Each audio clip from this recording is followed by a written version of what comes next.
P-A-S-C-A-L. You are now rocking with that dude Pascal. We be going wild, Haitian in the building, so original. Got the haters catching feelings. Get your hands up to the ceiling and keep them held high, cause St. Louis isn't ready. Forget about it, goodbye. Hold up, we just saying hi. Five somebody, rise up weekdays. Catch us live, somebody, let's go. Good morning. Good morning. Good afternoon and good evening, everybody. Welcome to the Pascal Show. Yeah. Welcome to the Pascal Show. Hope you guys all doing well out there. Hope this show finds you in great spirits because another day above the dirt is always a blessing. Let's not forget that. Dag nabbit. Dag nabbit. Dag nabbit indeed. All right, don't forget that. Good morning. Good morning, good afternoon, everybody. Hopefully y'all are doing good. Hopefully all y'all feeling fine today. Feeling good.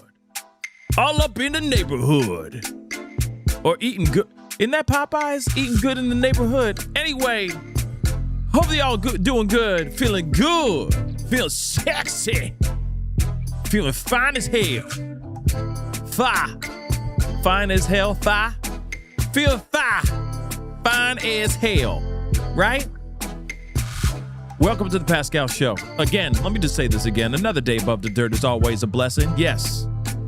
We all have our bad days, but remember, you can always turn the bad day into a good day. Yeah. There you go. Bars. Why not? That's not really bars, but we're just going to say it's bars. Why not? Because I feel, yeah, let's just say it's bars. F it. But anyway, thank you guys so much for tuning in and being a part of the conversation today. Please do me a favor before we get into it. Just want to let you guys know, first off, before we go into the pleases and the asks and all that, it's going to be a multi-tiered show. Not a super long show, but it will be a multi-tiered show. And I'll explain why in just a little bit, okay? So please do me a favor. Hit the like button down below. Crush it, do what it do. Hit that reaction button if you're watching on these other platforms.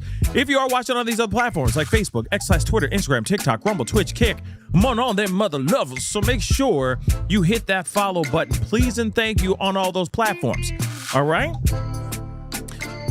Hit that subscribe button right here on my YouTube channel. Go to my second channel, The Pascal Show. Pascal Show Clips. The Pascal Show Clips. Subscribe over there as well. That would be greatly appreciated. All right? Hit that notification bell on both platforms or both channels on YouTube. So you know whenever I go live, whenever I upload, because honestly, it is random. So whenever I can get in this mother-loving space. Hit that join button down below, become a member, check out that Patreon, and of course, check out PascalMerch.com. PascalMerch.com, we got some great stuff over there. PascalMerch.com. Okay, guys. Good afternoon, good morning, good afternoon, and good evening to every single last one of y'all. I'm hoping you guys are finding this show, like I said, in great spirits. Okay, we got things to do, we got conversations to have, and we got a lot to talk about in a very short amount of time. Let me explain something here really quick. Everybody's probably going like, wait a second, wouldn't we be sitting here watching the Tyler Robinson preliminary hearing and all that? What's going on with that? Well, apparently it got moved to this afternoon. So I don't know if they just said, well, this is boring as sin, watching defense ask questions to this DNA expert. I don't know. But yesterday I had to bow out because honestly, it was getting late. Second, it was just drawing on. It was just like this unbelievable slow drone of these questions that, in my personal opinion, it's a preliminary hearing, not a trial. And he asking all kinds of questions, but there were some things that were interesting that were revealed in that testimony with this particular DNA expert. Okay, because we did find out that there was a lot more DNA from Lance Twiggs on the towel that was wrapped around the rifle than there was DNA of Tyler Robinson. So a lot of people would say Yes, yes, Copper Mountain. Let me just be real. I almost fell asleep. Okay, it was just just kept dragging on. Even the judge was like basically doing the human version of orchestral music. You know, at the Oscars, they're like, "Oh, thank you so much," and then they kind of start slowly the strings start to swell, right? Basically, telling them to get off the stage, get the F off the stage, wrap it up, B, right? The judge was basically saying that the entire time. And this dude kept going. The defense kept going, damn near to the end of yesterday's court day. Yeah. It was insane. So I don't know if they're like, you know what? We're gonna take a little break because that was just too much and that was too boring. So today, they don't start until 2 p.m. Central Standard Time, 3 p.m. Eastern Standard Time, just so you know. All right?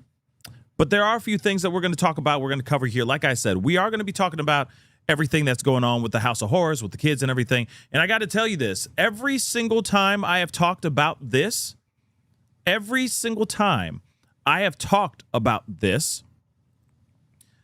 I keep getting flagged.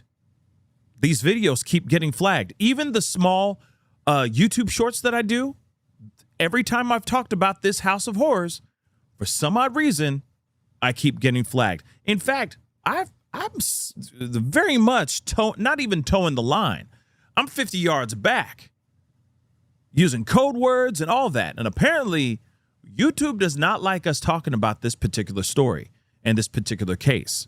I don't know why.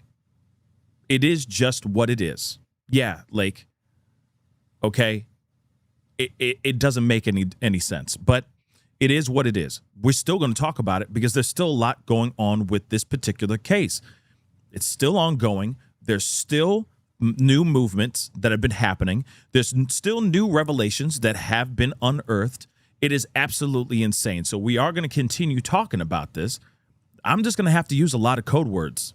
That's it. That's the only way I can get it done. That's the only way we could talk about this. So that's exactly what I'm about to do. So if all y'all are going here, why are he always saying unalive and littles? Why can't he just say kids? Well, because the YouTube's is acting a fool and it just is what it is. All right? Talk to them. I have nothing to do with it. I'm going to keep talking my talk, giving you guys the facts, but we're going to have to use code words from this point on. But here's the thing. All right, we got to talk about what happened yesterday. This is just kind of a breakdown, a few takeaways from from yesterday's hearing, Tyler Robinson's preliminary hearing. Remember, this is a preliminary hearing. Preliminary hearing. I feel like that should be like a rap or something like that. Yeah, a preliminary hearing. I don't know why, but it just gives me that vibe. All right, but anyway, there was a preliminary hearing yesterday. We watched some of that ad nauseum, at absolute boredom. Okay. It was terrible. But today, it won't happen. They won't have their preliminary hearing until 2. And God only knows who's going to be brought in today. Hopefully, it won't be like, and so you got the quadrillion million % of the DNA of this particular individual. Can you explain to us what quadrillion really is? Can you tell us what the Hakeem Olajuwon and the Mutombo Ububu Day genes are? Do you mind breaking that down for us too? Because we don't know what that is. Tell the court what all that is. Yeah, so the Mama Ububu Day gene is. It's like, I don't care. Why are we doing this boring stuff now? This is supposed to be for the trial, which is going to happen. Just so you know, they are going to have the trial. As much as you may think that there's not going to be a trial, and some of y'all are like, they ain't got nothing, man. They ain't got nothing. No, they got plenty. Prosecution got plenty. Sure, they've stubbed their toe in this trial. They've tripped over a couple of things, prosecution. But at the same time, man, this is a wrap, son. They don't even need to be having. Okay? They don't even need to be having this preliminary hearing at all. They don't. But at the same time, whatever. You got to do all the red tape. You got to go through the motions. Fine. But at the end of the day, that judge is basically going, yeah, there's enough on this kid. We're going to go into a trial. That's it. That is it. Okay? So we're going to have to, here's the bad part about it, though. Let me just peep you on game really quick. All that we witnessed yesterday that we kind of cut out because it was boring as fuck. It was boring. Sorry, I'll calm down. I'm calm. I'm cool. But we cut out because it's boring as hell, right? You realize that we're going to have to go through all of that all over again during the trial. Just so you know. So these experts that they're bringing in, they're like, oh, can you tell us the Matumbo gene and the Mama Boo Day genes and the quadrillion B, the all that stuff? The Y, X, Y, Z genes and the chromosome and the box cars. He was so proud of the box car analogy. It's like a box car, ain't it? I did some reading last night. Oh, and you read that book. You read this book, didn't you? You know, I was only able to page through some of it. You got a chance to read this book, right? Mm-hmm, yes. So can you tell us a little bit about this book? Like, it's like, what are we doing book reviews? Are we doing book reviews?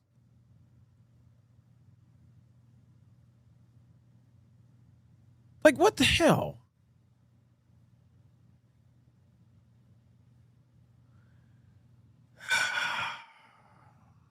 Okay, so I know it's necessary, but we don't need that now. You know, that was like a coffee shop talk. You know, he had the book. He pulled out the mother-loving book, and he said, "Oh yeah, you've been right. You read this book. I was only able to read some of it, but it was almost like, what did you think? What do you think of the ending? Was it good? I mean, you know, from what I read, it was pretty good, but I kind of fell asleep through halfway. Who cares? Why? Are we talking about any of this stuff today or yesterday? Yeah, Heather's Sparrow. Yeah, they talked about box cars.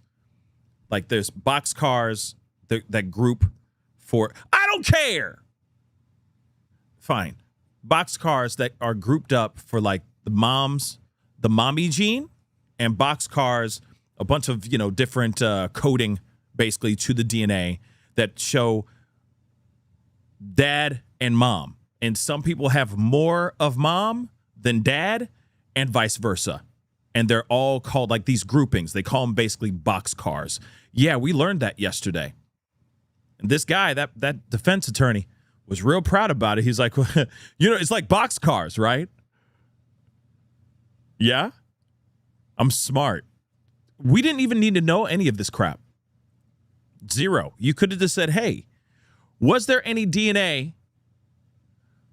Tell us what you found as far as DNA on the towel. Tell us what you found as far as DNA on the weapon. Could there be touch DNA? Or was it really DNA? How can you detect how long that DNA was on there for or not? Kind of like, you know, you could find out, you know, coroners can find out how long the person has been dead for, right? They can say approximately around this particular time is when this person lost their life. They've been deceased for this long due to whatever they're doing. You know what I mean? They were asking the same thing about DNA. Can you find out that the DNA has been on there for a long time or just recently placed there? Can you find out the timeline in which this DNA descended upon this actual towel or this weapon? And she said, no, we can't. We can't do that. All we know is that there's DNA, his DNA, Tyler Robinson's DNA, and there's DNA, Lance Twiggs' DNA on the towel. That's it. That's it. They could have moved on, but they didn't do that now, did they?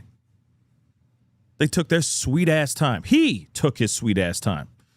Like I said, this is a preliminary hearing. I get it that he's basically trying to prove, like, listen, what the prosecution ain't got nothing, and there's plenty of room for reasonable doubt on my client, on the defendant.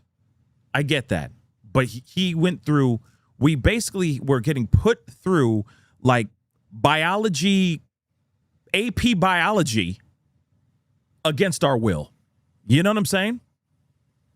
And then here's the other thing too, like when it comes to, because now I'm seeing about the towel in the furry, was it really Lance Twig's like actual DNA, or could have it been just like synthetic fur? Because he probably has some like squirrel outfit or a little cubby bear outfit or something like, you know what I'm saying? Nobody. And I thought, here's the other thing that really throws me off. I thought that animals don't use towels. They just kind of shake it all off. You know what I'm saying? So how would Lance Twig's, DNA be on a towel if he a furry? If they are animalistic?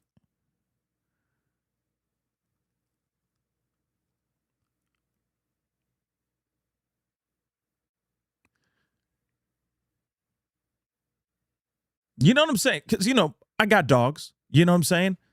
And when you wash them and then they get out, of the tub or, the whatever you're bathing them at, you know what I'm saying? A lot of times you have to run after the dog because as soon as they get done, they're shaking it all off. And then they're wanting to rub the whole body into the carpet and stuff like that. So how would that be on a towel if he air dries?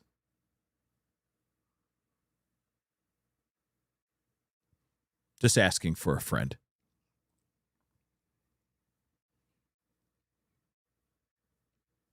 Like when they went through the when they went through the towel, did they suddenly find like a random like tag there that just said like made in Taiwan or something like that? 80% polyester, dry clean only. You know what I'm saying? Did they see any of that like lodged in the towel by any chance?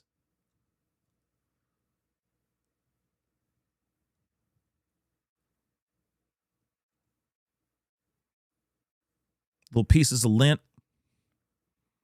from his furry outfits.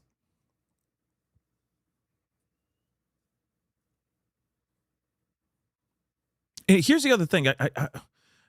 Another question asking for a friend. When you are a furry, okay, and you decide to take a shower, or do you take baths?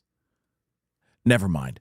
But if you are about to take a shower or a bath, however you do it, are you still in the outfit? Or when you do decide to get out of the outfit to take the bath or the shower, you do you, boo-boo. Are you still on all fours like an animal, or are you actually standing up on your hind legs?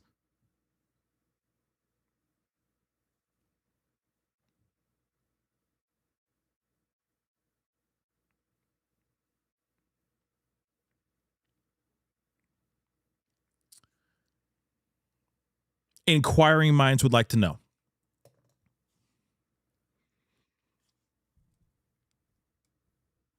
You know what I'm saying? Or is it like you take off the? I see you, Jenna Bell. Okay, you get mad. I see. I'm just kidding, but you're just like, you take the outfit off. Oh my God, you don't live in it. I know. I understand that, but like, is it like you take it off and suddenly you're human? You know what I'm saying? And then now you're just standing up and doing your thing, or are you still in character? You know what I'm saying? It's like Batman's, okay? When Batman's is wearing the cap and cowl, right? He doing his thing, he Batman's. But when he's out of that, he just Bruce Wayne. You see what I'm saying? He's not out there like swooping in his suits and stuff like that. You know what I mean? So when you have that outfit, are you still like acting as furry? Are you still in character? Or are you suddenly now human?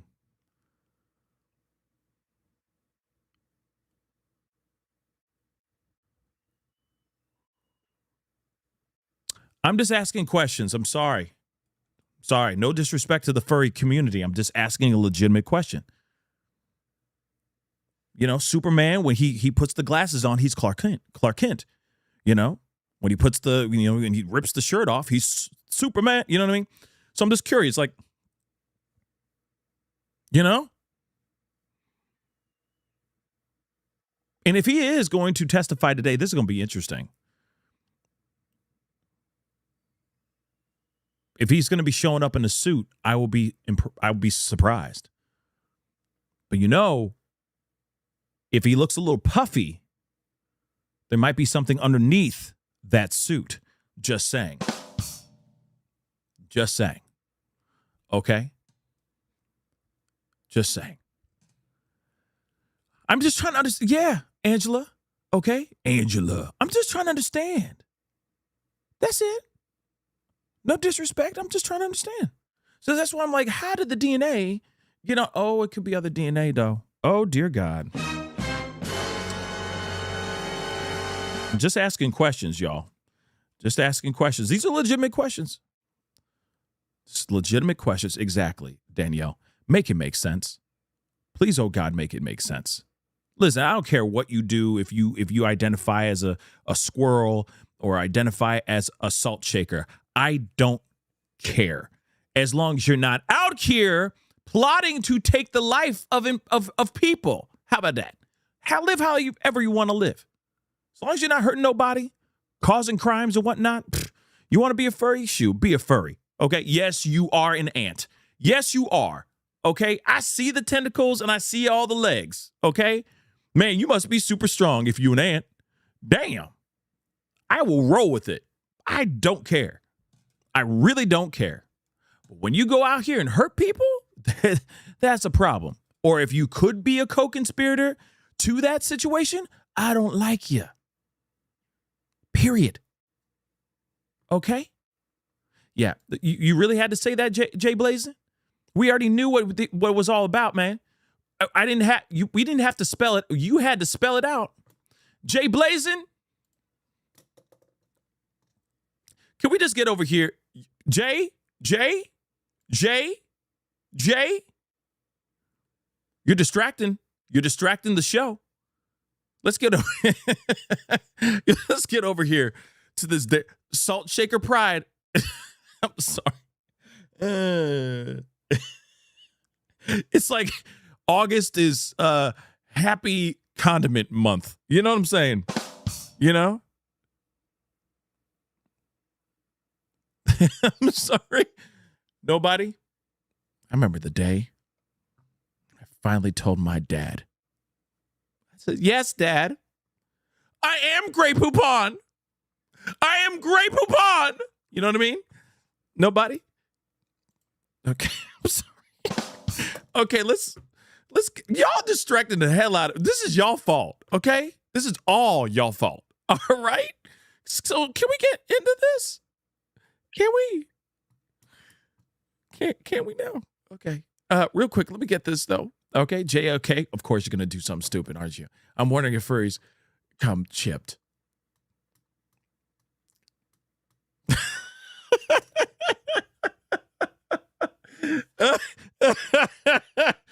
I'm done. I'm done. Oh my God. Thank you so much for that, JLK. I'm done. That's the show, everybody. Thank you so much for tuning in. That's the show. I gotta go. This is ridiculous. I'm kidding. Stay. I'm kidding. I am Grey Poupon.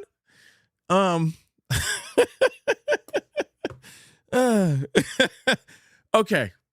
All right. Can we get... He said chipped. Yeah. Blame him, not me. Okay? Damn. Blame him. Okay?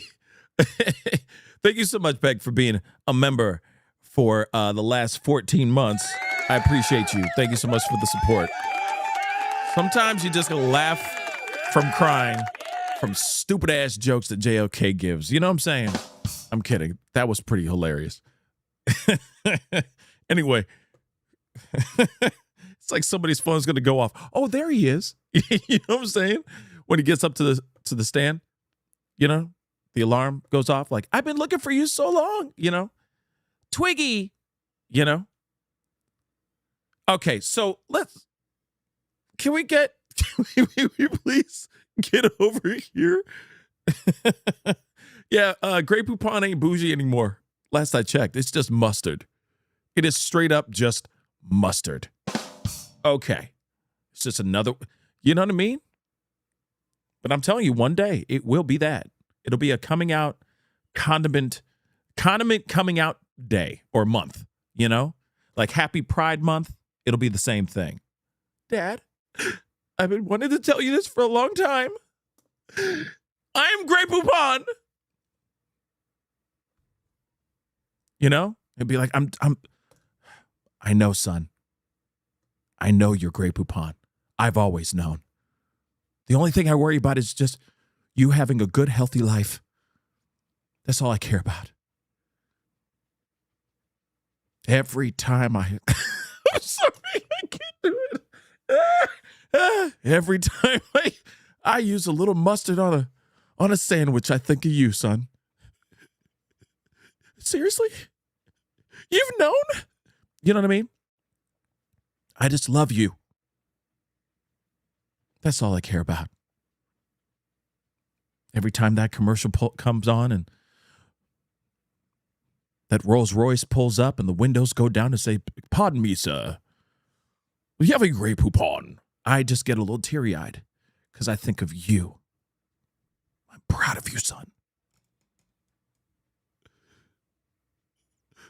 I love you, Dad. You know what I mean? I love you too, son. But are you going to be offended if I use any of that on hot dogs or any burgers?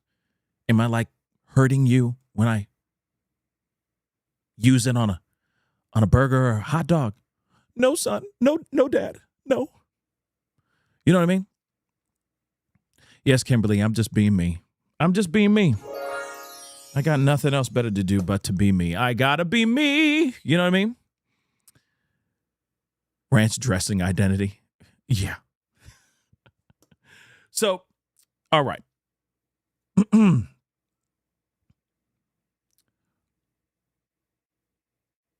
yeesh. Okay. So let us get into this thizang. All right? Let us get into this. I apologize for the rant. Welcome to the show. Welcome to the show. Let us get into this. Just a little bit of updates. They're talking about conspiracy theories being, that are starting to spark off from yesterday's hearing. Let's take a listen. Joining us now is News Nation senior national correspondent Brian Entin, who was inside the Utah courtroom for today's hearing. Blake Neff, producer of The Charlie Kirk Show, and Andrew Black, former FBI special agent in charge, also a former prosecutor. Great to see all of you. Thank you for being here. Ooh, Balake Neff is in the house. Uh-oh. So, Brian, what was your big takeaway on day 2 from the testimony that you heard? Yeah, well, a couple of things. The surveillance video that you mentioned was a big deal. They ended up letting it in, letting us show it on the feed camera. And it basically showed Tyler Robinson coming and going from the campus several times throughout the day. They tracked his every move before the shooting, during the shooting, after the shooting. And one thing that was just kind of shocking and disgusting, they talked about how he actually went to Chick-fil-A before shooting and killing Charlie Kirk, the prosecutor said, and got food and sat down and enjoyed a meal before doing that. So that was shocking. The other thing, Katie, was the motive. This is the first time that we've heard prosecutors talk about a motive. They essentially said that Tyler Robinson was gay and that he did not agree with Charlie Kirk's beliefs about trans people, about gay people, and that was the motivation behind the shooting. Did the defense object to that at all? Yeah, so there was a back and forth. The defense didn't want this information about the motive coming out. And the reason is they wanted to talk about the TPUSA mission statement, essentially. And the defense was saying, look, that has nothing to do with anything. Prosecutor said, no, we need to bring it in because it goes to our motive. And ultimately, the judge let them bring it in. So, Andrew, video evidence is a key piece of any prosecutor's case. Do you think that making it public will affect a future jury's decision, as was questioned today? Well, certainly the defense is going to make an issue of it. The defense always claims foul no matter what the prosecution does. And in this case, they can't make an argument that exposing the public to these types of videos is going to taint prospective jurors. But you have to balance that against the need for transparency in our court systems. Transparency and the information that's come out the last 2 days tends to halt these crazy conspiracy theories we've seen and gives confidence to the public in our judicial system. The judge has taken protective measures to avoid tainting juries in the future. He's prevented the release of enhanced videos, and he's prevented the most graphic videos from being released to the public and streamed. And finally, we have the jury selection process itself, where the defense and the prosecution will both get an opportunity to question prospective jurors and make a determination of whether they can be fair and impartial. And if they can't, then they can be dismissed. Now, here's the thing. Here's the problem with the conspiracy theories and them saying, oh, it's debunking everything. I'm telling you right now, it hasn't changed anything. In fact, there are people that are going even more, they're going deeper. These conspiracy theories are just spiraling even more out of control. Some people are trying to move the goalposts as best as they can. I mean, they're even saying, well, so he was there four times, like 3 times before he pulled the trigger, and then apparently after he was there one time after he pulled the trigger. That's it, right? Like the next day or something like that, right? Because Charlie Kirk lost his life on the 10th of September, and apparently he went back on the 11th as well. But here's the thing. People are still going and running with these conspiracy theories because they cannot fathom the idea of being wrong about his involvement, at least his involvement in Charlie Kirk's tragedy. Let's be real. So people are still doing that. I mean, shoot, Candace Owens is out here, trying to save face as best as she can. There's things that she has said in the past that are now all coming back and biting her right in the booty.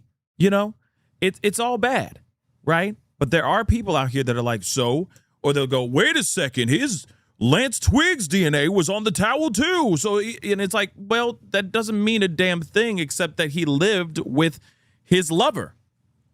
That's it. He lived with Twiggs. That's it. So there might be DNA on the towel that he used. Now, does Twiggs have something to do with the unaliving of Charlie Kirk? I don't know.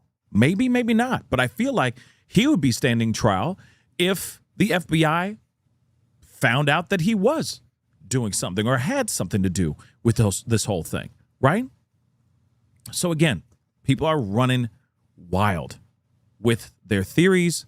And even so, when you see the footage, dude went back multiple times. He walked in there walking just fine over the first 2 passes. The third pass, he's hobbling over there, acting weird, hobbling up, keeping his head down while he's trying to walk up these stairs.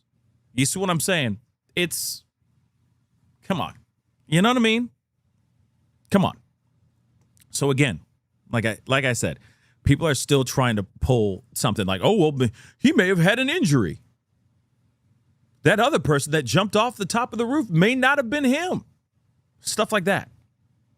Really, that's what's happening. No, he had something he stuffed the piece of the rifle down his pant leg so it wouldn't stick out, right? So you wouldn't be able to see it. No, he didn't suddenly just, mess up his knee and have a knee injury suddenly out of nowhere. That kind of stuff, come on. And then he was able to walk normally after he pulled the trigger or after someone pulled the trigger. That doesn't make sense.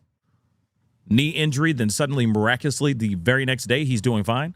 Come on now. You know what I mean? There's just stuff that I'm like, yo, come on.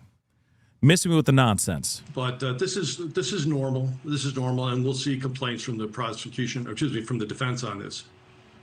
So, Blake, for months and months since Charlie's murder, those of us who have watched what has gone on and seen what we know about Tyler Robinson and the shell casings and what was written on them and the text messages that we've read about why he did this.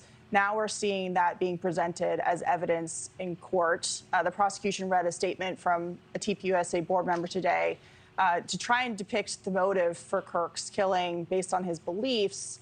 The defense, as we just talked about, tried to get that letter thrown out. But just based on what you know and how you knew Charlie and the rest of the details of Tyler Robinson's communications about what he wanted to do ahead of time, now we know that the motive is being presented in court as fact. Yes, I don't think, in truth, I don't think we've ever had too much doubt about what his motive was as soon as he came in, as soon as we got these text messages that were released in really the first days after the shooting. Overall, I have to say, I feel this week of hearings, it's been a relief for myself, for others who knew Charlie here at the show and at Turning Point, because it's been such a glacial process. We've had to wait 10 months for a preliminary hearing of probable cause. I think it's been pretty clear for 10 months. They have ample probable cause to go forward, but it's been delayed over and over. It was delayed. It was supposed to go on in May. They delayed it for a few matters to now. And we're asking people how long it will take to get to the trial itself. And we could be talking a year and a half still. One expert we talked to said early 28. What is the excuse for that delay? How is that possible? You'd have to talk to the lawyers about that one. I know it's a capital case. I know prosecutors and the judge, they seem very committed to making sure there's absolutely no grounds for this to be thrown out later. And so they're letting it be very methodical. And the defense is taking advantage of that to be as methodical as they can be as well. We're even seeing that with this hearing. I think all of the evidence in this hearing, some people were saying this could have been waived, this could have been completed in a day, but it's likely to take the entire week because the defense is objecting to everything. On Monday, we actually had this almost farcical scene that went on for like almost an hour about whether one of the witnesses could identify Tyler Robinson in the courtroom. They asked him, and then they said that was prejudicial or whatever. They go back and forth. They go into recess for a little bit so they can discuss it. And they finally come around 45 minutes later and say, can you identify Tyler Robinson? Yeah, it's the guy between the two defense lawyers seated right there. Yeah. And so we've seen a lot of this. But nevertheless, I'd say I am relieved that this is happening because the real pain was nothing happening. Meanwhile, people are going crazy on the internet. They're throwing out incredibly vile attacks on Erica, Charlie's widow, on other people at Turning Point, other people he knew. And I'm really grateful to see more of the evidence come out, see more of the process move forward. We want justice in this case. Yeah, I mean, the attacks on Erica and on Turning Point and on you and Andrew have been absolutely despicable and devoid of fact, that's for sure. Andrew, just in terms of what we just discussed as a prosecutor and the time this is taking, obviously it's agonizing for all of those who are victims of this situation. But as we just heard, could be for good reason to make sure that this doesn't have to go through another process later on. Yeah, absolutely. The more information that comes out in the preliminary hearing, I think helps the public understand, what's going on here and tends to dispel, this misinformation we've been seeing and the conspiracy theories that have been going rampant because it's been so long since, we lost Charlie, that it's given these social media influencers an opportunity to spin these yarns for clicks and see it as an opportunity to make money. I mean, we have been seeing that a lot lately, have we not? We have been seeing that a lot over the, for a good long minute. We've been seeing stuff revolving around that whole case. I mean, everybody from Candace Owens all the way down to, God knows who. You know what I mean? Everybody has had some sort of perspective or some sort of opinion about what happened. But like I said before, and I'll say over and over and over again, I truly think that Tyler Robinson is the guy. I don't think he's a patsy. I don't think he's the fall guy. I don't think he's the whipping boy. I don't think he's the scapegoat. I think he is the guy. But I truly think that he's not the only one. I don't think he operated alone, but I could be wrong. I could be wrong on that, but I do think what we have right is the guy.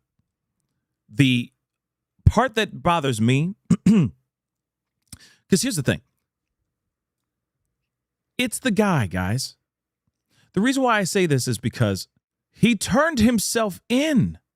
Why would he, of all people, turn himself in? Think about that for a second.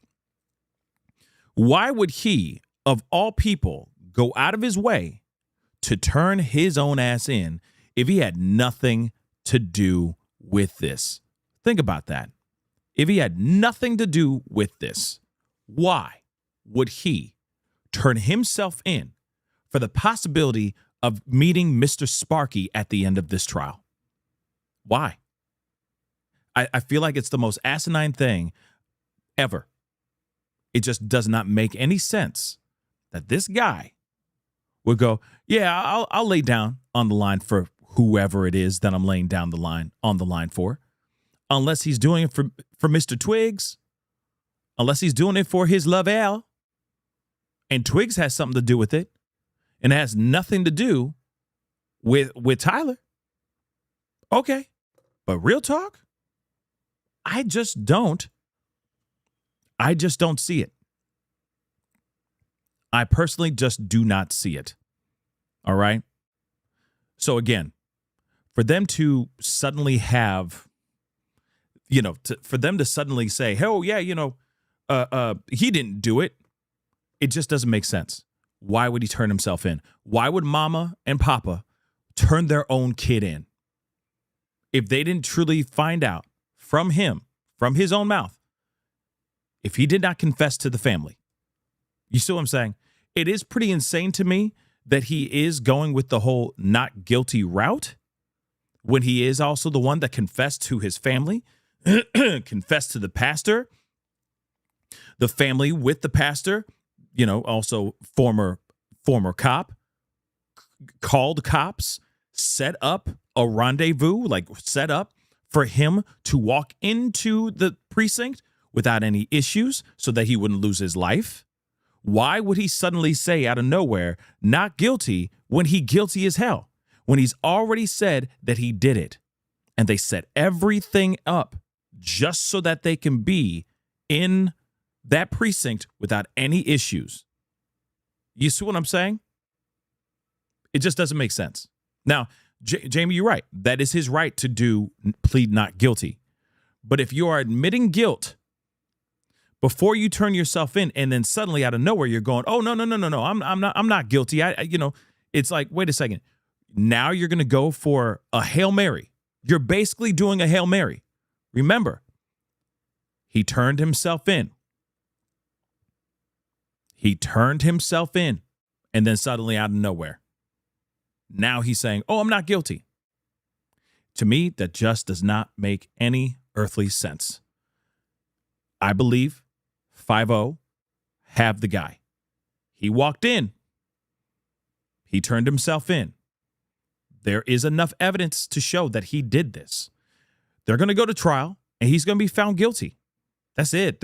There would have to be some huge smoking gun evidence somewhere, right? Now, is there, Cree, you're right. Is there footage of him actually pulling the trigger? No, which would be massive. But now you're just asking for people to see that and go, aside from all the breadcrumbs, all the smoking gun evidence that we do have of him actually climbing up, going up there, blah, blah, blah, doing his thing, setting up the shot. You don't see him pulling the trigger, but we do see him right after the trigger was pulled, running, dropping off this thing with the gun wrapped up in the towel and all that, right? You're going to basically be turning to the jury and go, okay, you see all this information. Sure, you don't see him pulling the trigger. And that's what we want you guys to ruminate on, that he's not guilty solely because you do not see him actually pulling the trigger. Yet we also have information of him turning himself in, confessing to his family, confessing to a pastor, and I'll say it again, and turning himself in as well. Not only, let's not forget all the other footage of him being around the area, casing the joint, going up the stairs, hobbling up the stairs with the rifle stuffed in his pants. Like I said, there's too much information. There's too many breadcrumbs. At this point, they don't even need the footage of him pulling the trigger. Like I said, you're basically going to be turning to the jury being like, so given the fact that you see all this other stuff, I want y'all to forget everything. I want you to forget all this and just focus on the fact that you do not see him pull the trigger. Forget all the breadcrumbs and all the smoking gun evidence of him doing all this stuff before and after the trigger was pulled. But you don't see him pull the trigger, so I want you to put in reasonable doubt right there. Forget all the other smoking gun evidence.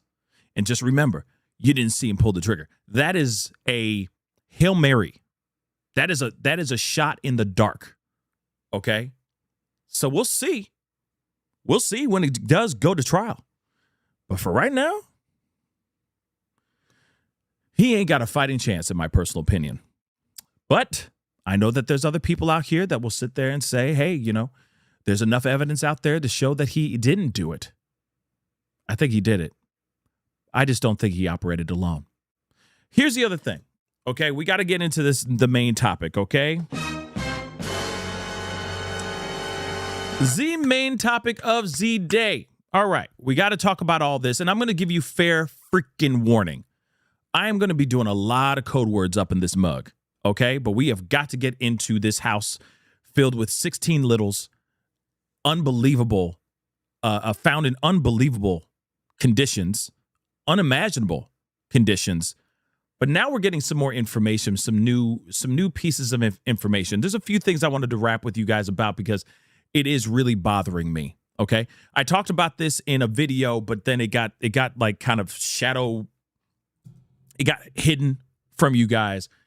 So there is a little bit that we are going to be talking about with this situation. Now, if you don't know about this case, this is a pretty insane case, if you ask me.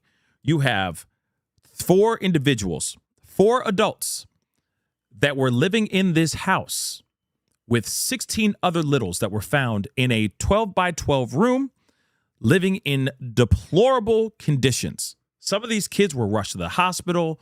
Some of these kids were airlifted to the hospital. Some of these kids were rushed to the hospital. Police say that if these kids endured what they endured for another 24 hours, some of them would not be on this planet anymore. They would have perished.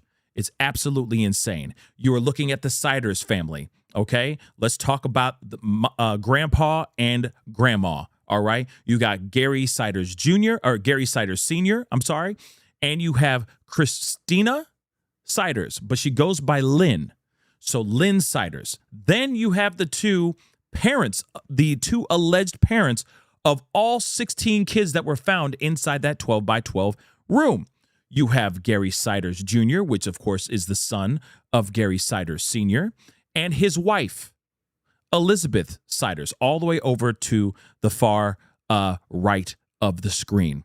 All right. Now, there's been a lot of speculation on whether or not Elizabeth Siders is a victim or if she was just a consensual, knowing contributor of this child A that was going on in this house, which it was the neglect is damning. OK, it is damning what we see here. OK, or what we've heard so far. One thing that we do know right now, it was court ordered. There were DNA tests done on all 16 children that were in that room. Why, you may ask? Because there has been speculation and talks about possible interactions going on inside that room, for lack of a better term. Okay? Like that. Samori Povich, Jerry Springer type of ish that we should not even be talking about, should not even exist. But apparently, there's a possibility that there were some interactions going on within that room, and there's speculation of possible junior and possibly senior doing some very disturbing, deplorable things with the littles as they came up in age, if that makes any sense. Okay? This is a very, very disturbing situation. Now, we've already talked and debated whether or not if Elizabeth is a victim or she is not. Okay? The jury's still out on it. Because the thing is that I know that there's footage of there's like markings on her left arm. Allegedly, they say that there was something like bruising around her neck. I don't know about all that. What I do know is that these four were living in this disgusting, dilapidated home with these 16 children locked away somewhere. And they allowed this to go down. All of them. All of them did. Now, she could be Stockholm Syndrome. She may have been held against her will. We do not know that part either. But she does say to her own lawyer, through her own lawyer, her lawyer told the news that she is claiming that she is not a victim. Again, here's the thing. She could very well be brainwashed, Stockholm Syndrome, all that. Or she could have willingly been in this relationship, been in this situation, knowing exactly what they were doing and was fine with it. That is also a strong possibility. Now, I know a lot of people have been, getting angry and starting, debates online about whether or not Elizabeth is a victim or not. And I'm telling you right now, just because she's the young woman in the group does not automatically mean that she's suddenly a victim in the situation. She could very well be a knowing, willing contributor to the situation. But then again, she could also be somebody who was groomed, brainwashed, and made to do this stuff. So that's possible. My problem with this as well is that the lawyer says as soon as I walked in, she was asking how her kids were. How were her children? Etc. Okay. Could she have been saying that just to save face? If she really was concerned about her children, I'm sorry, but I'm just going to say it. If she's really concerned about her children, why were they locked up in a 12 by 12 room? Why were most of them not even able to write, the ones that should be able to write their own names, why were they not able to even write their own doggone names? I mean, seriously, think about that for a second. That alone. Kids can't even write their own names. You mean the 18-year-old that was locked up in that room can't even write their own name? Some of these kids are nonverbal, can't even talk, don't even know how to communicate, coming off like feral animals. They said livestock has been treated better than how these kids were treated. Livestock. Ain't that crazy? And this mother is saying, how are my kids? Are they okay? Will I be able to see them again? Here's the thing. Were you wanting to see them again? They were locked up in a 12 by 12 room. Why would they be in a 12 by 12 room? Why would you do that? Why would you let them live in their own filth like that? Make that make sense. But now you're going, how are my kids? Huh? You didn't seem to give a damn before? 16 kids locked up in a room. Come on now. So what the hell? So again, like I said, I get it. People want to be, try to show some compassion and care for Elizabeth. But there's another part of me, there's a side of me that does have that part, right? That she could have been a prisoner in her own home. But then on the other side, I'm like, I'm side-eyeing the whole situation because it seems strange. It seems very, very, very, very strange. So let's take a look at this. We got some information we're going to be jumping into, interviews and all that. family member speaks out and all that. We're going to hear all that crap here too. Let's rock and roll. There's new information in the case where 16 children were rescued from a house in Vinton County, Ohio, described as not fit for livestock. 13 News is digging deep into this case. We uncovered information and confirmed through official documents. There was even another set of twins born into the Siders family, but they died the same day they were born. Today, 13 News anchor Amanda Barron sat down with an in-law of the Siders family. He tells us because of what's going on, his family is now receiving death threats. We have team coverage for you tonight happening now. Community members will gather in MacArthur to pray for the children rescued from that home. That's where we find Amanda Barron now. And Amanda, the community is truly heartbroken about this situation.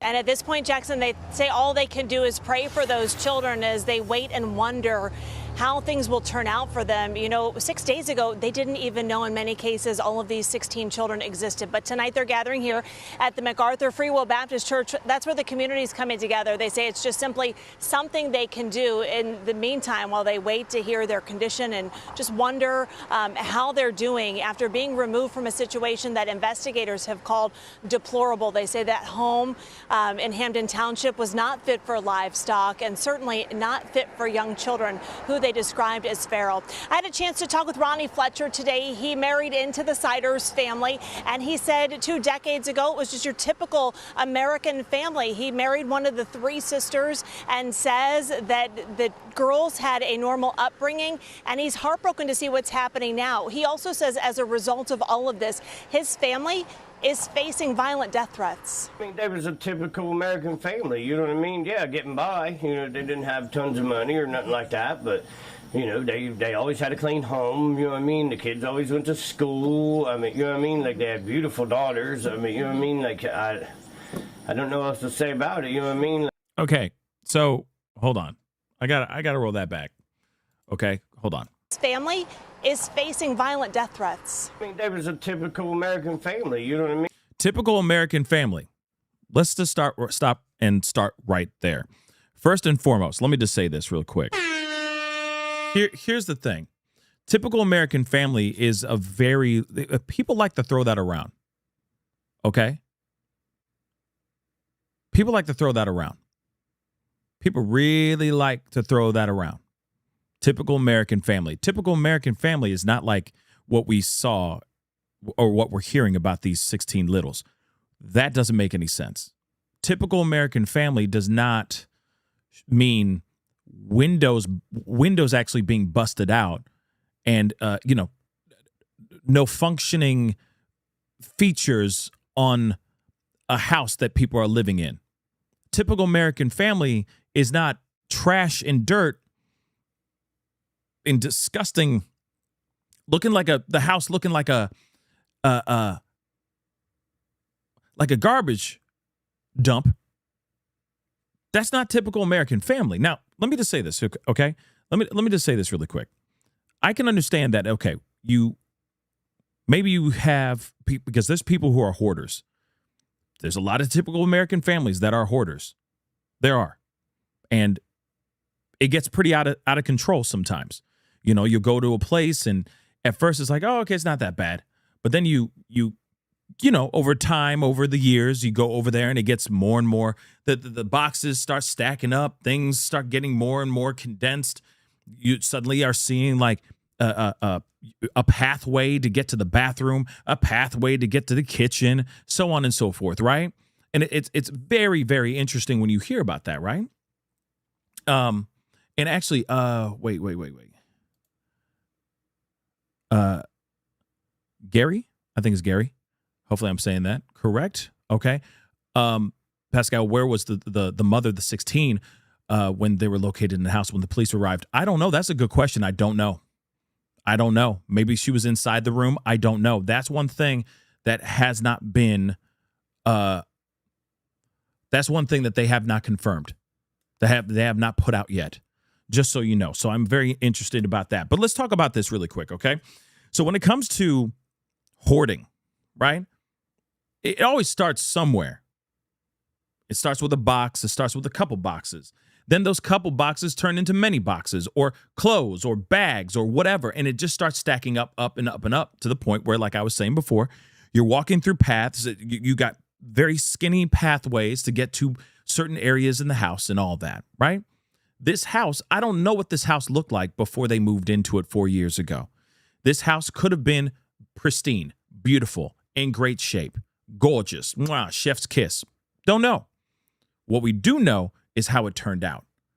And you got toys, you got bags of books,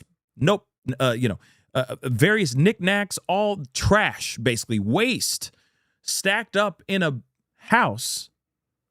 For what reason?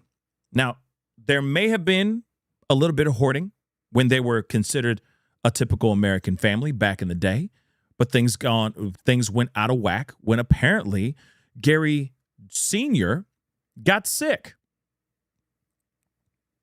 Okay? Gary Sr. allegedly is not well. And I guess the patriarch of the family, of that household, was not able to, I guess, lead? I don't know. But then Lynn took over, and she became the leader of the house. They basically say she's the one who called all the shots in that household. Is it because, is the place the way it looks because Gary Sr. was not well? Here's the problem, though, with that. You also have Gary Jr. Gary Jr. could have done plenty of things to that house to keep that place intact, but he didn't. He a grown-ass man. Takes 2 seconds to YouTube something. Takes 2 seconds to earn a little bit of money. Even that, even if you're not a handy guy, if you're not a handy man, takes 2 seconds to raise a little bit of money and call up a handyman to go and take care of what needs to be taken care of in the house. Okay? Especially the complicated stuff. No, he didn't do that. They just let that place be consumed with trash and filth. That makes no sense. But it started somewhere. So when you say a typical American family, I don't know what he has seen in his life. I don't know what Uncle Ronnie, this is Uncle Ronnie here, Uncle Ronnie Fletcher, I don't know what he has seen in his life or what he considers typical American family. But if they were living in this kind of filth like this back then, this is a huge problem. Massive problem. A typical American family, of course, we can't take a time machine back there to see it for ourselves, but I beg to differ. I mean, yeah, getting by. They didn't have tons of money or nothing like that, but, they always had a clean home, you know what I mean? The kids always went to school. I mean, you know what I mean? Like, they had beautiful daughters. I mean, you know what I mean? Like, I don't know what else to say about it, you know what I mean? Like, and the stuff that's saying that this has been going on for all these years, and you know what I mean, it's crazy. Now, could that be that Gary Jr. has everything to do with this? Is there a possibility that Gary Jr.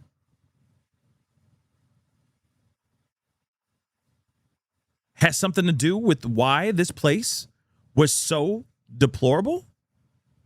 But it still doesn't make any sense that you got them living in this home, windows blown out. Like, it doesn't even seem like there were doors to this place. How were they able to live in this kind of condition for as long as they did? They have winters up there, too. This isn't like way down south. You know what I'm saying? This is in Mother Loving Ohio. So how did they get through cold-ass winters living in this kind of situation? How? Was it Gary Jr.'s doing? Does he have something to do with this? Is it all on him? How did this happen? He said if they would have realized or knew how dire the situation was, they certainly would have helped. He says they were kept at an arm's length, and for about 7 years, they didn't know exactly where the family was. He said anytime there was a phone call, it was usually a request for something. In one case, they gave him a car. In plenty of other cases, it was for money to pay a utility bill, and one of the sisters would step up and make sure it happened. Interesting. So, okay, hold on. So you got family members knowing that they were in need of some cash. Family members knowing that they're in need of help. So I get it that you're not going to be hovering over these family members all day long. But once you hear that a family is sitting there going, like a family member, especially your mama, the woman that brought you into this world, okay, tells you, hey, I need some cash for the electricity bill, or I need some cash for some food, or blah, blah, blah. Doesn't that spark a little bit of concern? Doesn't that spark some questions to be like, hey, is everything okay? Are you guys okay? Do you need anything? Here's the other thing, too. Just because you are not in contact with the family for years like that, you didn't know about the multitude of children that keep on getting popped out of Elizabeth? Not at all. And I said this in a short, and I'm going to say it again here. Ladies, shout out to the ladies. I got a question for y'all, all right? Especially if you have sisters. Sisters all talk. They all like to talk. Okay, let me say this again.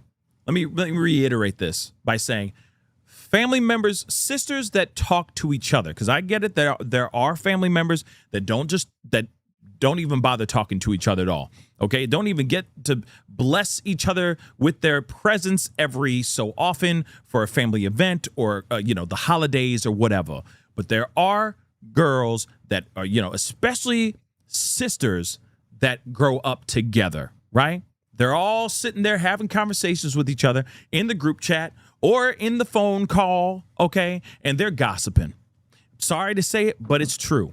They're always talking about their concerns about X, Y, and Z. So in passing, while they're talking, you mean to tell me not one of them is sitting there going, hey, did you hear Gary Jr.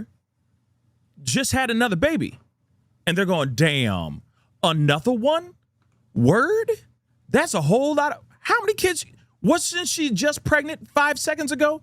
Or didn't she just give birth 5 seconds ago? Now she's pregnant? The what? Word? How many kids is that? And you know for a fact that they're living with grandma, with Ma and Pa, with Gary Sr. and Lynn? You mean to tell me that there's not going to be any concerns? Right? No red flags whatsoever? None? You also got a sister that allegedly has been making visits to the actual house. There's footage of it. Her sitting on the chair outside the front porch couch, little love seat that's there, taking a photo with the family like this and everything. You mean to tell me you didn't see the deplorable conditions that this family was living in and start asking questions? Real talk? Not at all? That seems a little bit weird to me, y'all. I'm just being real, fam. That seems weird. That don't seem a little weird to you? For real. You got a family member coming to that house. You didn't see anything weird? You didn't see kids in a room, maybe? You didn't see anything? You didn't see the busted out windows and all the hoarding filled with trash? Place smelling? You probably couldn't even get inside the house. It smelled so bad. You see what I'm saying? Make it make sense. Make it make sense. So again, like I said, it's very, very strange. Okay? It's very strange that you got people out here that are part of the family that were going in and allegedly seeing the home, talking to mom and dad, going back home and not even thinking, they're none the wiser. No wave of concern, no wave of guilt, maybe. Like, man, mom and dad are in a really bad area. Like, they're living bad. maybe we could take them in or something, because they're living in squalor. They're living in unlivable conditions. Let's just talk about that. Okay? But then let's not forget about the littles that were somewhere in that house at all times. You didn't see any of that? Nobody? I just find that a little bit strange. So when they say, oh, yeah, there's no way they would have known and blah, blah, blah, I beg to differ. Family talk. Family members always talk, especially if you're popping out 18 kids. Okay, let's not forget the twins that were conjoined that lost their life due to natural causes that were actually buried. Okay, you got at least 18 children that she allegedly gave birth to, guys. Allegedly gave birth to 18 children. And you mean to tell me that none of that sparks concern? Yeah, Shannon. And if they smell like the dollar store employee said, how could you lay down and take your clothes off for that kind of activity? Makes me sick. I mean, here it is. As far as that goes, I don't know how you able to do the hibbity dibbity in any kind of filth like that at all. But outside of that, when you have that kind of filth, you mean to tell me that family members that were going over there taking photos with the family, with the mom and dad, with the grandparents, you mean to tell me they didn't smell nothing? They didn't say, ooh, that smells bad? She's living in unbelievable, unthinkable, mom and dad are living in unthinkable and unreasonable conditions? You see what I'm saying? Yeah, JLK, it's extremely disturbing and extremely disgusting. And welcome to the world that we live in. Welcome to the world that those littles were living in, right? And nobody stopped and said, hey, we got to do something about this? Because they just weren't close. Sorry, nah. Just nah. Also told me that as far as those children go and taking them in, he's taken in other children from another branch of the family who needed a place to go, a safe. So there's history right there. Hold on. Let me roll that back one mo again so you guys can hear that. One mo again. Hold on. He said, well, we already took in other kids. You didn't take in these kids. You took in other kids. Good on you for doing it. But at the same time, what? And make sure it happened. He also told me that as far as those children go and taking them in, he's taken in other children from another branch of the family who needed a place to go, a safe place to go and people to love them. And he said that would have never been a problem. But tonight, his deep concern is for the safety of his family and for the well-being, Jackson, of those children. Wow. Hold on. Listen to that crap again. Hold on. So he's like, well, we already did we already played the role of saving other kids. We already did that. It was for money to pay a utility bill, and one of the sisters would step up and make sure it happened. He also told me that as far as those children go and taking them in, he's taken in other children from another branch of the family who needed a place to go, a safe place to go and people to love them. And he said that would have never been a problem. But tonight, his deep concern is for the safety of his family and for the well-being, Jackson, of those children. Now, I will say this, okay? Let me just make this abundantly clear. No one should be sending out threats to any family member because, of course, we don't know the full scope of everything. Yes, there is a knee-jerk reaction to this. Yes, knee-jerk reaction is how dare any family member allow any of these littles live in the situation that they were living in, okay? And if that includes Elizabeth or not Elizabeth, I leave that part up to you. But for him to go out here and go, well, we did some good, we did our what is it? A good Samaritan work before, you know what I mean? So we already did our part. What? I'm sorry. It just doesn't work for me.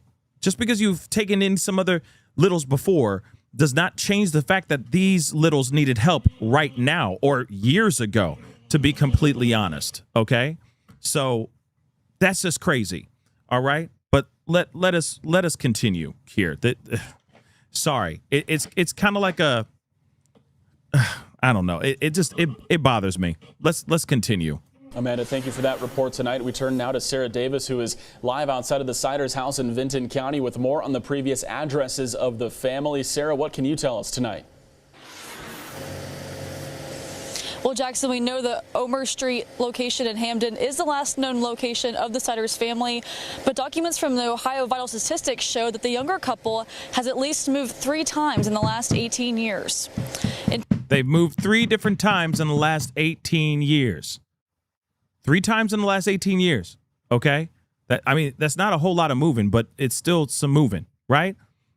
So again, interesting. Did you see how the window was boarded up? Like something like that should have been boarded up a long ass time ago. Actually, the house should have been leveled or condemned after living in this kind of situation like this. But obviously, it's a crime scene now, right? So again, this is weird. This is weird. In the last 18 years. In 2008, both Elizabeth Siders and Gary Lee Siders Jr. lived in Gallia County. According to records, Elizabeth and Gary lived in a trailer park off Bulleville Pike. This is the same trailer park that the two were living in separately on the day they were married in March 2008. The couple was then recorded in Gallia County in the Cheshire area in 2022 and in 2024. The two lived off Honeysuckle Drive. And then in 2025, records show the couple lived in Hamden, but at a different address from where I am right now. And that house on North Main Street sits almost directly across the street from a Dollar General and is less than a mile from the house behind me, Jackson. That report tonight as well. One of the suspects in this case, Gary Siders Jr., is also being charged with public indecency. Vinton County court records say he's accused of exposing himself outside of his home to people other than those in his household on 4 different days in May. Siders Jr. is scheduled to appear in court for those charges on Thursday, July 9th. 13 News is continuing to dig deeper into the Vinton County child endangerment case, coming up tonight in just about a couple of hours at 8 o'clock on WOWK+. We take a deeper dive. Okay, so again, let me just get. Apparently, there was a press conference. Didn't know that there was going to be one, and then of course, there's been rumor that the family, or like the Gary Senior. Sorry, we got some construction going on right now. So if you hear some banging, that's what's going on right now. Okay, but apparently there was a press conference. So hold on, let me just play this one here real quick. I'm Tracy Townsend. 10 TV News at noon is starting today with breaking new details in the Vinton County investigation. 10 TV can confirm there are more children tied to this family, more than the 16 rescued from that house in Hamden. After digging. What? I mean, are we just talking about the twins that were conjoined and they passed away? If that's what they're talking about, okay. But that's very interesting. Through public records, 10 TV found Elizabeth Siders and Gary Siders Jr. had twins who died in 2022. This means Elizabeth is the mother to 18 known children. Right now, 4 members of the Siders family, including Elizabeth and Gary Jr., are charged with 16 counts of child endangerment. They remain behind bars since they were taken into custody last week. 10 TV's Carla Rogner has been covering this story since the news broke. She joins us now. She's in Vinton County, where officials are expected to give an update in about an hour. Carla. Yeah, that press conference will start at 1 o'clock in the courthouse behind me. And again, there's so many questions that we're hoping to get some answers to today. We're hoping to get an update on the kids. We're hoping to ask how they're doing, where they are right now, if any are still in the hospital, and what kind of communication abilities that they have. We know that 16 children were rescued from that home in Hamden last week. But this morning, as you said, we are learning that Elizabeth Siders also gave birth to a set of twins in 2022 that died at birth. Records from Columbus Public Health show Elizabeth and Gary Jr. are the parents of Bailey and Faith Siders. They were born at Riverside Hospital and died an hour later. The death certificate says they were born conjoined. These twins were born just 7 months after Elizabeth gave birth to the first set of twins, born February 2022. She also had twins in 2024 and 2025. Yesterday, Elizabeth's attorney brought up concerns that she could be a victim in this case. He does believe she is the mother to all 16 children. Yeah, we'll see about that. We'll see about that. But that's one thing that they did. They were running a DNA test to make sure that all these kids are actually theirs. that these kids, that there wasn't any weird stuff going on, if you get what I'm saying, and that these children are indeed biologically came solely from Elizabeth Siders. But we don't know for sure yet, right? At this point in time, we are still not sure, at least at my office, whether my client is a victim herself or not. I have previously stated that she does not necessarily characterize herself as a victim, but the investigation from the prosecutor's office, the investigation from my office is still ongoing. And again, that press conference starts in about an hour here. We are expecting to at least hear from the Vinton County prosecutor, William Archer. We will bring you the latest on that press. Yeah. So there is more. So I'm trying to find the actual press conference. So just give me a second. Their communication abilities. Hold on. Yeah, let's get to this press conference, shall we? Let us get to this press conference. Here we go. Breaking date right now. Take a listen. A couple of points that needed to be addressed. First, the Siders cases, they are Vinton County cases. We've appreciated the support of the state and the Ohio Attorney General, but they continue to be Vinton County cases, and all decisions will be made by my office. The Attorney General did offer assistance and has agreed to provide an assistant AG. Her name is Kara Keating, and yesterday motion was filed to have her appointed special prosecutor to assist me in the prosecution. Also, Annika Collins, who is a Highland County prosecuting attorney, I also filed a motion to have her appointed as a special prosecutor, as she was an old colleague of mine when I worked in Highland County.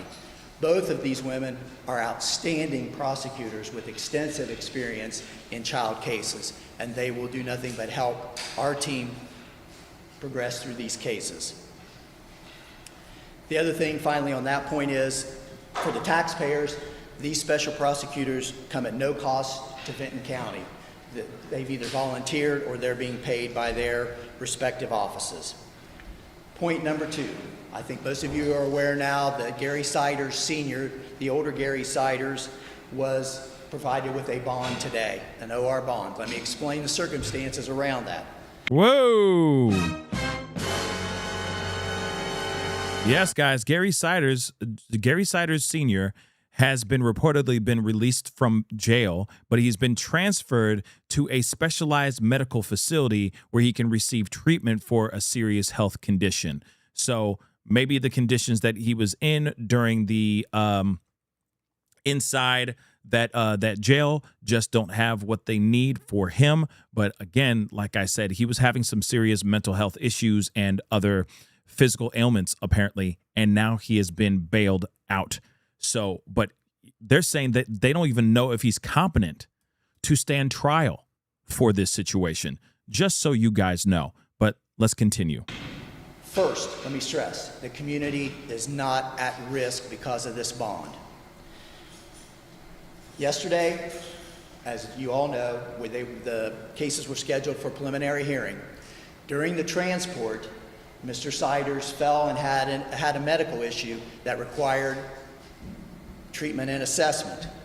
Oblenis Hospital was where he was taken, and it was determined at that point upon some tests that Oblenis did that Mr. Siders Sr. has a serious medical condition that requires specialized care in a hospital outside of this area. Practically, and I don't know if you folks know this or not, but when defendants are housed in county jails, it is the county's responsibility to pay for the medical care. Prisons are for defendants who have been convicted. Then the state pays for it. But he is still an innocent man that has not been convicted yet. So the county was going to be on the hook for his medical care. And again, based on the information that we were provided, his medical care could potentially bankrupt Vinton County. We were not going to put that burden also on our local taxpayers. And so it was agreed that we would do a recognizance bond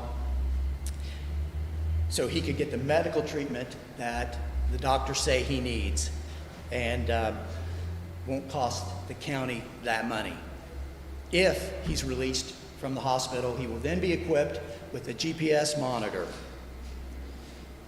Also, if you haven't already noticed on the docket, his defense attorney did file competency motions, as I'm sure you have noticed from the proceedings in which he's been present. There's certainly been some issues about his ability to go forward on the prosecution, and so his defense attorney decided to file those motions to have him assessed. That is all that I have at this point. I'm willing to answer briefly questions related to that. I will stress with you, our office has specifically not addressed the factual nature of this case because it is still under investigation. There's a lot of information still out there, and in fairness to the defendants, particularly to the victims and to the community, we're not releasing information until it's appropriate to do so. Again, having said that, I'll address whatever questions there might be. Yes, ma'am. Slider Senior's attorney had criticized comments made by your office and state officials saying you were trying to try the case in the court of public opinion. How would you respond to those comments from his attorney? Mr. Baum filed a second response and indicated the comments were not made by me. And I made that clear. If you go back and review the comments that I made, I simply laid out what happened in court and that it wasn't human trafficking because that was a major issue to the community, and I wanted to make sure they knew this was not human trafficking. What type of expensive care does Gary Sr. need? What kind of test, what kind of care is he going to? You know that that's a HIPAA issue, and that's not anything that I can address. Elizabeth's attorney has expressed concerns that she could be a victim in this case. Is that something your office is looking into? According to her attorney, she's not a victim. So we'll let him decide how he wants to address his representation of her. I'm sorry, ma'am. No. Are there any questions about the mental capacity of the other suspects? Capacity? Yeah. Again, that's up to their defense attorneys to whether they want to go down that road or not. So that's a better question for them. Social media has been a big part of this case. There's been a lot of attention online. Can you speak to how that impacts your office and how this is going? If you've seen some of the stuff on the media, social media, there were pictures that the kids were in cages, that they were taped shut, their mouths, whatever. That's fake. The problem with social media is that's fake. You don't have to be telling the truth. AI slop. It's accurate. I don't understand why people put stuff like this on. It's not truthful. It's not accurate, but I can't stop it, and all I can do is shrug my shoulders and say, why are we doing this to this, particularly to these victims, because they're going to be tarnished by this for a long part of their lives. Can you share an update on the children's condition? Are they all out of the hospital or are they all in homes?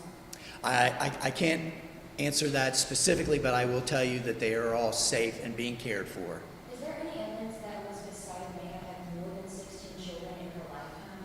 Again, I can't address that specific fact. Were all four of these suspects receiving state benefits? If not all of them, who was? To my knowledge, only the two elderly, the two oldest, Grandma and Grandpa, were the only ones I'm aware of that were receiving benefits at that time, at the time of this incident. Are you still expecting more charges? I don't know how much. That part, I don't know. Are you still expecting more possible charges? The investigation is ongoing. When do you expect a grand jury indictment? Do you know when they meet next? The grand jury is a secret process. We do not disclose specifics on that. We hope to be having information for that within the next couple of weeks. What I will tell you is, this is not Franklin County, who has grand juries every day practically. Normally, Vinton County has a grand jury every other month, which is why the preliminary hearing issue came up, is because we don't have grand jury that often, and by right, the defendants have the ability to have that hearing. Has any testing been done to assure that all 16 children belong to the same person? I can't address that. Can you comment, Mr. Prosecutor, real quick, the relationship, or what you learned about the relationship of the deceased property owner and any member of the Slider's family? Other than being tenants, I don't know that there is any. Were they tenants or were they squatters?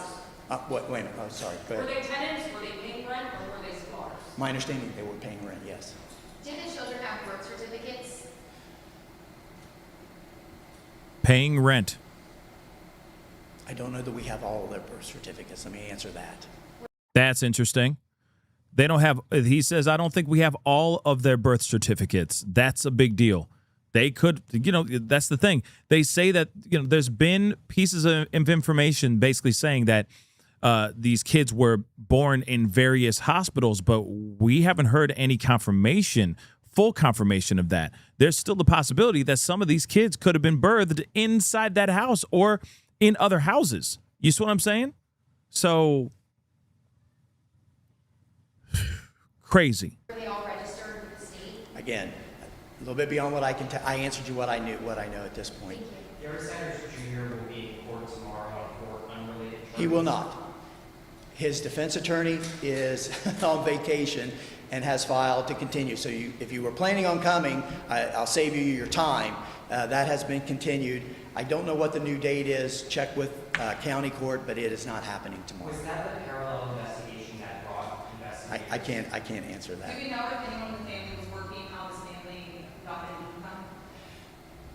Again, we will get to some of those things when we have a little bit more of an ability to give you some more of the facts, but I can't get into that anymore. Are there any federal agencies are involved in this investigation? How many agencies? Can you speak to if there's any federal agencies involved in this investigation? No, not to my knowledge. Do you know of any children's services safety checks conducted at that home, be it Franklin County, be it Vinton County? Was there any mandatory reporting, especially by hospitals or medical officials? Again, I can't address that, sorry. The indecency charges, can you share any more about that investigation and the allegations he's facing when it comes to that? I can't. Okay, thank you very much. Thank you for your time. Yeah, guys. So this is absolutely crazy. As you have been listening live, the Vinton County prosecutor giving an update in the child endangerment case we've been following involving 16 children discovered last week in one home there in Vinton County. So that was Vinton County Prosecutor William Archer. Clearly wanting to give an update, and it sounds like he wanted to update not only the media but also the public about the situation surrounding Gary Siders Sr., who was released on a recognizance bond, and he wanted to explain why. And it all surrounded what appears to be a medical situation involving the Senior Siders family member. It sounds like he had a fall, and so they needed to get him to the ER to evaluate kind of his situation there, and in that process also discovered that they were dealing with a specialized care that would be needed for a medical issue. So that is why he is no longer in jail at this hour. So that was one of the things he wanted to update everyone on, but also updating on the special prosecutors that will now be joining him in prosecuting this case as it moves forward, pulling people from different counties. Yes, he listed one of them, which was Highland County Prosecutor Annika Collins, who he said he's worked with before. So she is one person that is now going to be assisting him as a special prosecutor. Also, Kara Keating, who is a special prosecutor from the AG's office. So he is getting help from different offices, but Archer was very clear to let people know this is a Vinton County case. This is a Vinton County investigation. The state is assisting, but all information and the core unit, if you will, of who are the investigators, who's handling this case from here on out is all going to be through Vinton County. Some of the other things that we heard in this news conference just now, we had a lot of questions you heard there within after he updated everyone. He would not respond to questions about the conditions of the children, the 16 children, and whether or not they're even still in the hospital. All he would say is that today they are safe. So we did not get any updates on their conditions or even where they are at this point, if they're still in the hospital. Exactly. And also the questions of whether or not there would be more charges coming. That is something we heard from the get-go, that potentially there are additional charges on top of the 16 counts that each family member is facing.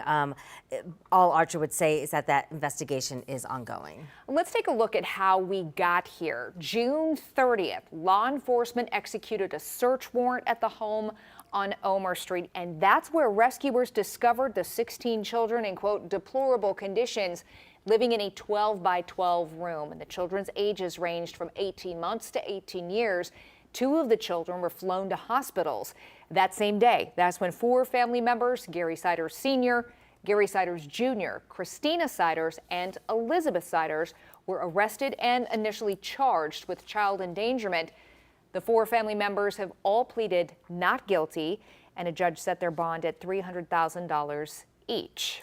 Now, we also know Gary Siders Sr., again, taken to an Athens hospital. That happened on Tuesday. Doctors then recommended that he be transferred to a larger hospital that could offer him the specialized care that he needed that was available outside of the Vinton County area. A judge changed his bond then to a $300,000 recognizance bond, and the county prosecutor today said there was a reason why. He said if Siders Sr. was still under their care, it would be paid for by county taxpayers. And the quote he said was, it would bankrupt the county if he was still under their care, which is why they had to switch it to that recognizance bond. So again, he's being evaluated. They're also trying to see if he might be suffering from perhaps a mental health issue that could affect his ability to stand trial. I mean, that's crazy, right?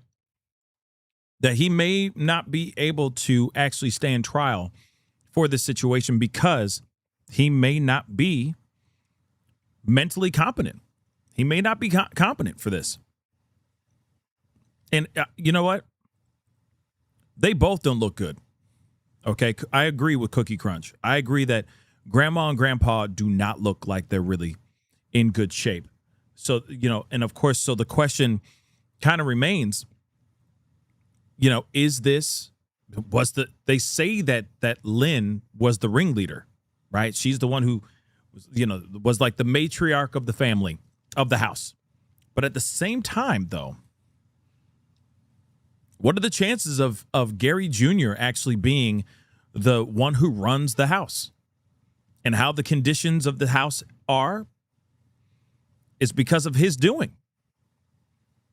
It's possible. You got to remember, God knows what Elizabeth was doing all that time. There's a possibility that they were just in a situation where, you got 2 elderly individuals, the grandma and grandpa, that can't physically just keep up with cleaning things up. You got Elizabeth, maybe held against her will. I don't know. So the only other person that could actually keep up with the house and clean that doggone house is him. I'm just saying if she is a victim. But they're saying that she does not, even prosecution is saying she is saying that she is not a victim at all. That's what she's saying. So, but if she is a victim, and if she's being held up, that's the one thing that they have not confirmed. Where was Elizabeth found within that house? Was she even found in the house? Was she in that 12 by 12 room with all the other littles or not? So interesting, right?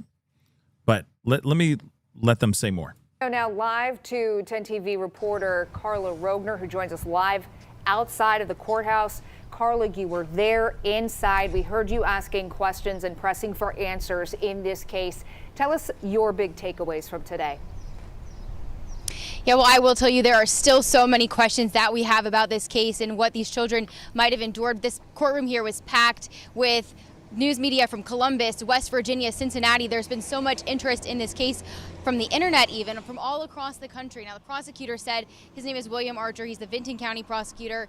He wanted to have this press conference to clear up a couple things about how this case will move forward. We learned yesterday that he's brought in the assistant attorney general to serve on this case, and then the Highland County prosecutor will also serve on this case as well. He says he knows both of them, has worked with them before, and he is bringing them in, but he will still be the main prosecutor here and make the decision decisions on this case. There's also the big question of when they could face a grand jury indictment. He says it's not like Franklin County and Vinton County here. They usually only have grand jury once every other month. So this really shows you know, this is a small county here in Ohio, and this is a big case that they are dealing with right now. We also got to ask some questions about the children, how they're doing, but we got the same answers that we've been getting since last week, that they're safe and being cared for. It's still unclear if any of them are in the hospital, their conditions. We didn't get to ask about their communication abilities, but that's a big question that we've had as well. The new things that we've learned today on the defendants, we did learn that Gary Sider Sr., he is out of jail. He has been released on a recognizance bond. He was taken to a hospital in Athens and then taken to a larger hospital. We don't exactly know where, but they said that there was some testing that was done that identified some larger issues that he needs treatment for. And the prosecutor explained the reason for the recognizance bond that they did grant is that the treatment he needs is expensive. He wouldn't clarify on what that is. Of course, you know, that is medically protected by HIPAA there. But he did say that the care that they would have to pay for if he was still in jail could bankrupt the county. So that is something that they did take into consideration when they did issue that bond there. We also know that Elizabeth's attorney has also asked for recognizance bond. In both of those requests from their attorneys, they did write that they don't have the ability to pay any bond at all, which is why they're asking for that recognizance. So that would basically allow them to be released from jail with an ankle monitor, and then they wouldn't have to pay anything. It's basically a promise that they'll come back to court here. I did also ask, we heard from Elizabeth's attorney yesterday, and he brought up something that a lot of people have been asking is, could Elizabeth have been a victim in this case? Now, he said, the prosecutor today said that that is not the case that he believes. He said that Elizabeth's attorney said that she's not a victim, but we did hear a little differently from her attorney yesterday. He said that it is something that he is looking into as a possibility, but that she herself doesn't identify as a victim. So that's a big question too. Another thing I asked is, do the children have birth certificates? And he kind of thought about that for a second and couldn't quite answer. So that's a big question as well. We learned this morning that Elizabeth did give birth to those twins who didn't survive back in 2022 at Riverside Hospital. So we know that she was there in the hospital. But yeah, still so many questions. Back to you guys.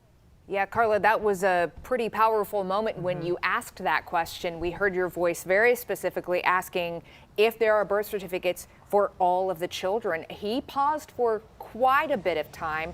As you said, there's still so much, Angela, that we don't know. Right. And so, Carla, let me ask you about that significance behind those birth certificates, behind, you know, the reason why you asked him. And I mean, is there a question about the ages of these children, given that there's so much uncertainty? I think there's just so much, you know, we don't know how many children Elizabeth has allegedly given birth to. He wouldn't even go too far to say that there's been testing to confirm that she's the mother of all the children. We do know her attorney said that that is the case. But I think the bigger question is just, did anyone know that these children existed? We know they didn't go to school. Did relatives know about them? Neighbors said that they'd never seen kids in the house. If they were born in a hospital and had birth certificates, and maybe there is some record of the kids, maybe they were receiving some sort of state assistance, he wouldn't answer those questions too about whether they were getting money for the kids. Carla Rogner, they're live for us outside of Vinton County, where we received an update from the prosecutor there in this child endangerment case involving 16 kids discovered last week. So, Carla, we're going to keep you on standby here, but we want to remind everyone, of course, this story has really rocked the Vinton County community, but really the entire state of Ohio since we learned about this a week ago. Monday, several people together held a prayer vigil for the 16 children. That was just 2 days ago. The state now, again, assisting Vinton County in finding foster care placement for the children. Now, you're looking at this outpouring of response from the community members, also from South Central Ohio Job and Family Services. They are all working with attorneys to establish some kind of trust to make sure those donations end up in the right hands. The agency has issued a warning regarding an Amazon wish list that's out there circulating online, advising people to instead donate through the official channels. So we continue to watch what's happening there in Vinton County. And as Carla said, still so many questions left in this investigation. I mean, there's too many. There's too many. And I'm hoping that we get an answer here very, very soon. And I agree, Level Ghost. I agree. Okay? I agree. I think people knew. I just don't think that I think that people knew that there were children in that house. I do think that people knew that children were in the house, but I do think, I mean, like, here it is.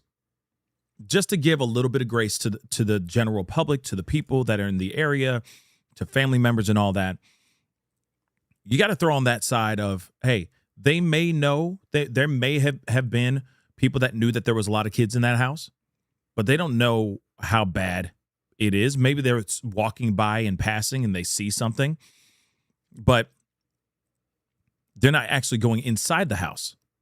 That's a possibility. But I feel that any house that is that deplorable, that is that disturbing. Hold on. I'm trying to see if I can pull up a photo. Here we go. A house that disgusting. I mean, and this is just an aerial shot. Look at the dirt in the trash that's outside the front of the house right now. Just alone, right? And you're walking by or driving by that house or going over there to visit, and you see there aren't even doors on the door of the house. Windows are busted out. Trash is piling up against these windows that have been busted out. You mean to tell me you're not going to call CPS? Come on now.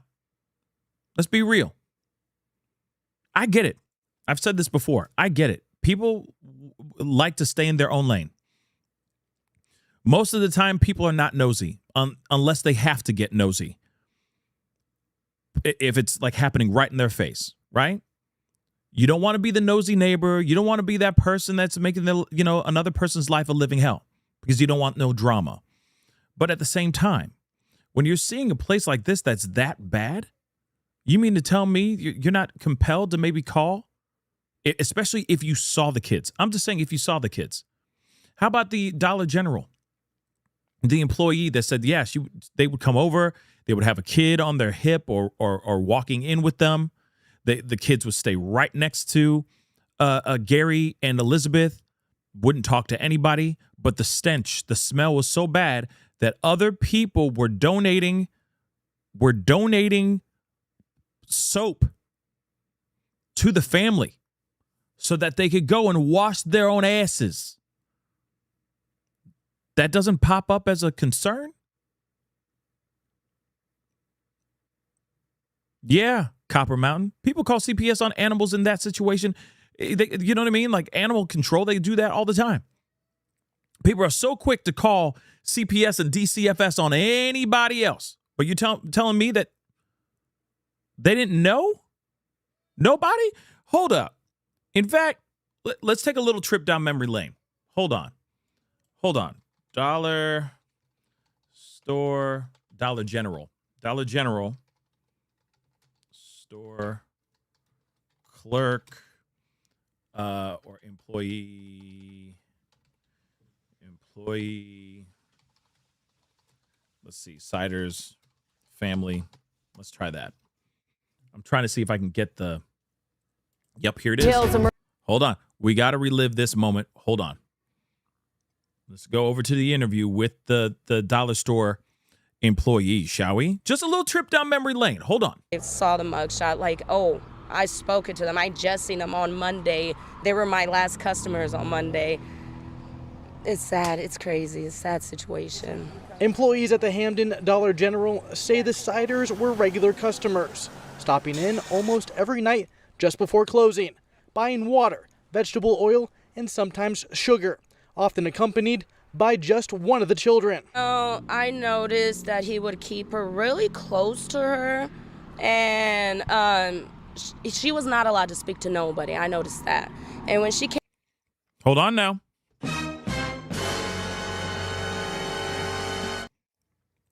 He kept her really close to him, and she was not allowed to talk to anybody when she walked into the Dollar General. Victim or no? This is not what we're here for. But I do find that interesting. They'd walk in.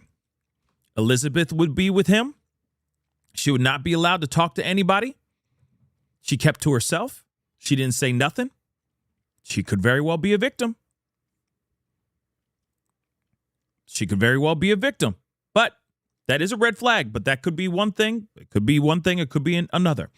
Let's continue, because that's not what we're here for, but that's interesting that she says that. Let's continue. Came in with the kids. The kids were all very thin, very, very thin. Came in with the kids as well, looking very thin. Interesting, right? So she's seen the kids. She's seen them. Don't you find that a little interesting, don't you? Don't you find that a little interesting? Interesting, guys. Most white, didn't have no weight on their body, and they had their hair over their face, like to block out, the outside world to not see them. Ariel Gutierrez says store employees tried to help, offering the family clothes and hygiene products. But she says they never saw those items put to use. Yeah, because they probably still stunk to high heaven. Hold on. I'm going to roll that back so you guys can hear that all the way in the nosebleed seats. Hold up. Their hair over their face, like to block out, the outside world to not see them. Ariel Gutierrez says store employees tried to help, offering the family clothes and hygiene products. Interesting, right? So they were so smelly and so unkempt that you had employees at the Dollar General feel so bad for them that they put together a little like gift box filled with like Irish Spring and Zest and does Zest even exist anymore? You know what I mean, okay? Irish Spring, Dove soap, etc. Right? Anything that they could to get them to start smelling better. Interesting, right? Dollar General employees just noticed this, and they tried to do something about it. You mean to tell me nobody else in that neighborhood, nobody else in that little town knew nothing? You mean to tell me family members didn't know nothing? But Dollar General employees could see it from space. In fact, they could probably smell them before they even walked in that damn mother-loving store. But at the same time, you mean to tell me they know everything, but family don't know a damn thing? Come on now, y'all. Come on. I'm just saying. All right. Watch Safe Kids from CSA. Thank you so much for the love. I appreciate it. Retired RN from Ohio. CPS really doesn't do much. Seriously. You ain't wrong with that. You ain't wrong. I know. You're wrong. You ain't wrong with that. But here's the thing. Sometimes they do something. So imagine but imagine if they actually did show up to that place saying, okay, either they would have been like, yo, this place should be condemned and y'all need to get locked up. This is unlivable conditions, period. Or they would have been like, yo, y'all, when we come back, we'll be back in 2 weeks to check on y'all. If y'all don't have your ish together, we taking all the kids. We taking all of them from you, period, right? At least something. There at least would have been something. Those kids would have been either made, the family, the parents would have been made to do something about it, or those kids would have been saved earlier. Not now, right? So again, I know they don't really, the system don't do great things sometimes, but sometimes the system helps whip people back into shape, make them realize, whoa, you're about to lose all your kids. You see what I'm saying? And isn't it true? Like they can write this, they can write the kids off. Don't they get even more help? You know what I mean? You mean to tell me they're not getting food stamps, tax write-offs, etc., for having all these children? Just saying. VSOP, where does that go? Thank you so much for sharing this. I reported an instance where a young person sent me a video of their parents passing a vodka bottle while driving. Ooh, Lincoln County CPS didn't do anything. That's terrible. VSOP. That's terrible. When it should be like, yo, they need to look into that. That's messed up. A vodka bottle while driving? Damn. That's serious. But that should be a concern to any person. CPS should be calling. You should be calling CPS like that. It's not like, maybe there was water in the bottle of vodka. No, it's vodka. Who would replace water with vodka? would use an empty bottle of vodka for water as a water container? No.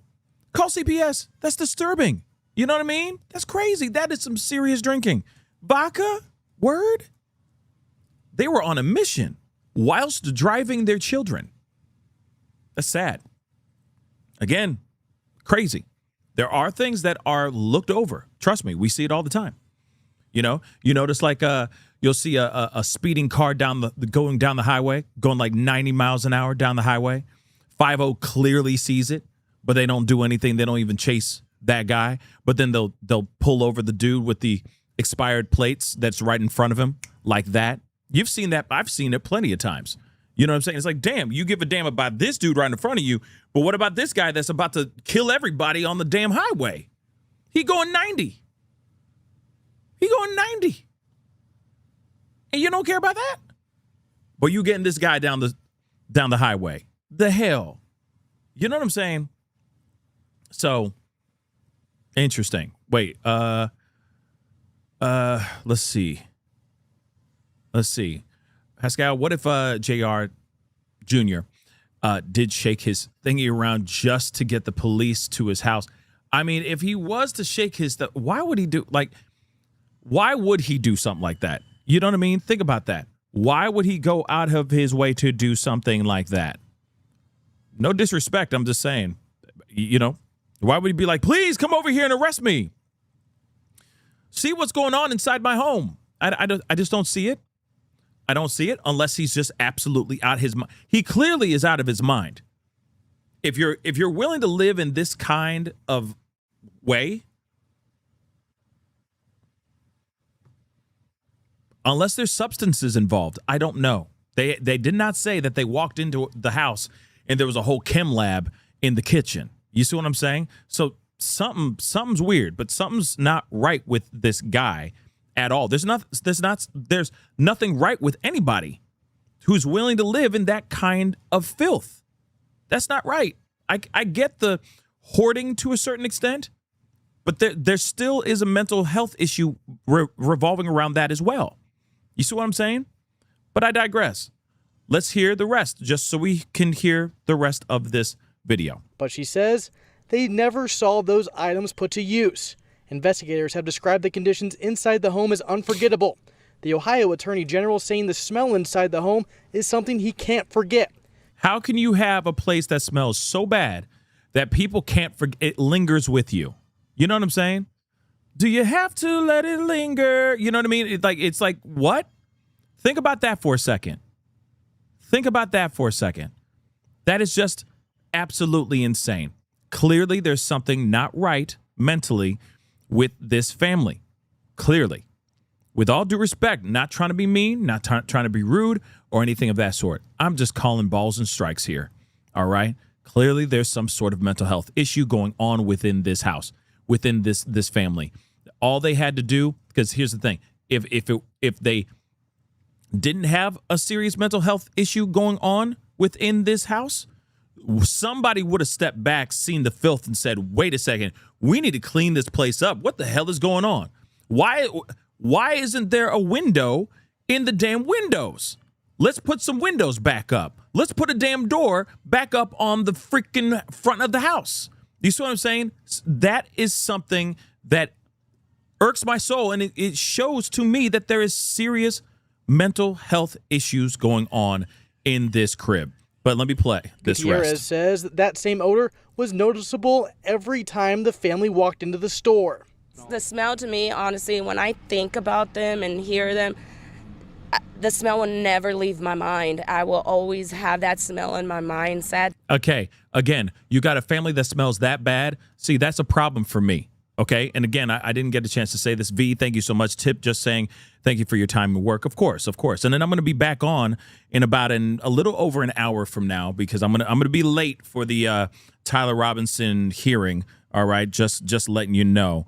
Okay, but when I will be back to talk and cover some of the Tyler Robinson case, the preliminary hearing. But again, for you to sit there, and I'm just saying everybody, for all of them.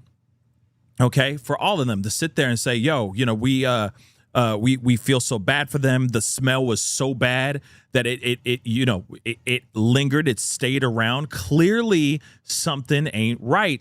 And what's sad about this is that nobody did anything about it well in advance. You got this new family coming in, and they just stink to high heaven. You know what I'm saying? What's the stinky kid from Charlie Brown? What's the stinky one? You know who I'm talking about, the stinky kid? He's always dirty and stuff. I think he also, no, that's the wrong kid, but there's always a kid that's always dirty, whatever his name is, from the peanut gallery, from Charlie Brown. Which one? What's his name? But even that kid, somebody should have called CPS on that kid. Pigpen? Somebody should call, somebody should have called CPS on Pigpen. I'm just being real. Somebody should have called Pigpen's parents.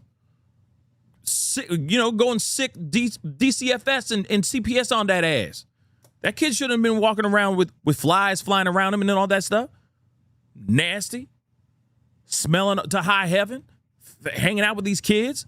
Giving them possibly staph infections and stuff because of how nasty they is. Come on now. Okay? Nasty. All right? East Texas chick. Thank you so much. Did you see Gisela yesterday? She mentioned you. Yeah, somebody mentioned it to me, and then I went and checked it out. It was very sweet. If you don't know Grizzly True Crime, definitely go check her out. She's fantastic. She is the GOAT in true crime, or one of the GOATs, because there are many really great GOATs in true crime. She is fantastic. She does a really great job, and she just got back. She got past 500,000 subscribers, which is freaking amazing. All right. And she does a really, really great job. All right. So definitely check out Grizzly True Crime whenever you get a chance. She does fantastic work. But again, like I said, it's strange that you have all of this going on. Fair warnings of, these kids are living in bad conditions and ain't nobody doing nothing about it. They're just sitting there going, oh, bless their heart. They smell so bad. Bless their hearts. I hope we find something for them soon. And it's like, come on, man. Come on now. Come on. Like, especially when you go and you give them stuff to wash their ass with and they don't use it. After that, I'm like, I'm calling CPS. You mean to tell me these kids aren't coming back? You're literally, that is their version of giving somebody that has a stinky breath a mint. Have you not noticed that? Think about this for a second. You know for a fact you got one of those friends that may have been talking too much, or maybe just didn't brush their teeth right, or they got that halitosis, you know what I mean? They just got that chronic halitosis, right? And they sitting there talking and it's just hot breath in your face, and it's bad. And then so you grab the mints, you grab a Mentos, the fresh maker, right? And you go, you want some? And they're like, most of the time they go, yeah, I'll take one. You don't even have to tell them, your breath stinks. It smells like death. You don't have to say that. You just hand them, or gum, exactly, Sally. You hand them a mint, you hand them a piece of gum. That's it. You don't even have to say a damn thing. So this was them telling this family, y'all smell the high heaven. Here's some Tide. Here are some boxes of soap. Take it. Here's a toothbrush and some toothpaste. Take it. Use it. It's a nice little care gift package that we wanted to give you. You guys smell. And what happened? They said that they ain't even use it. You'd think that they'd be coming in smelling fresh and clean with brand new, white T-shirts looking all clean and stuff. You know what I mean? Because they wash their own clothes, they wash their ass, and they didn't even do that. You see what I'm saying? That should have been a full-on dead giveaway. Okay, time to call CPS. I'm sorry. I just can't do this anymore. We gave them a whole care package, whole basket of wash your ass, and you decided not to do that. You know what I mean? That was their way of telling a friend, your breath stinks, bro. But hey, I'm going to take a mint. You want one too? You see what I'm saying? And they didn't. So again, in my mind, it's like, call CPS on that. Damn, be done. You know what I'm saying? Just be done with it. So again, yes, I agree. AACE, okay? Red flags absolutely ignored. And I will say this too, all right? We can't automatically just say, oh, yeah, Dollar General, is all their fault and blah, blah, blah. It is all of it, okay? It's all of them, okay? It's everybody. They at least were trying something. But I guarantee you, they're not the only people that saw how this family was living and how they were out here interacting with other people. Something's not right with this family. But it could literally just be that they were negligent, smelly, unkempt individuals. There may be nothing other than that except for locking these littles up and not keeping their selves clean and their home clean. That's it. So we'll see what happens here. All right, guys. But yeah, I'm praying for some new revelations within this. And of course, I want to know, what happened. You know what I mean? Like, I want to know if these kids are all biologically hers or not. A lot of speculation hovering around that as well, saying that some of these kids may not be hers,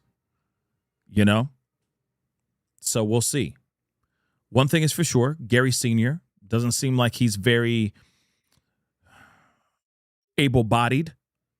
But how long has he not been able-bodied for? That's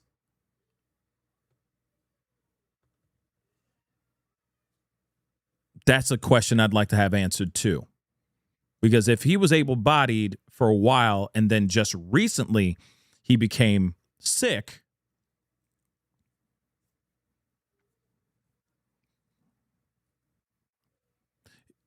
like I said, I just have questions. I have questions that I hope we get answered here very, very soon. Okay.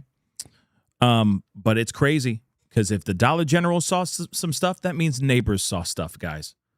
You mean to tell me that there's not a local watering hole, like a local bar that everyone, that people frequent? It's like the neighborhood bars, like the neighborhood dive bar. You mean to tell me Gary Jr. didn't walk in that mug every once in a while to grab a pint to go get a shot of something or whatever, get away from the family, take a drink, chill, whatever? You mean to tell me he never walked into any other place other than just the Dollar General? I'm just saying. Walking in with his crumpled up, dollar bills to buy like I don't know, a Busch Light or something like that, or a Pabst Blue Ribbon. You know what I'm saying? It just seems weird that the town wouldn't be like, who the hell is this dude?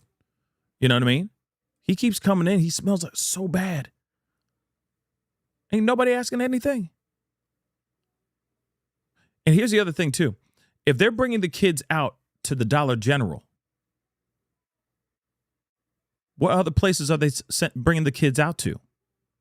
They're only taking out the kids to the Dollar General, and that's it? That's their field trip? That's their exercise for the day?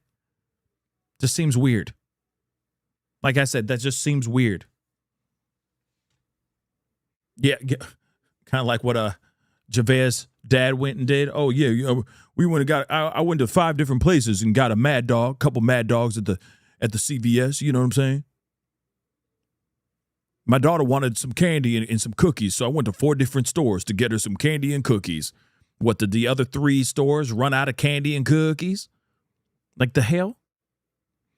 Don't get me started with Javea, the Javea Harris case. Damn. But like I said, something ain't right with this.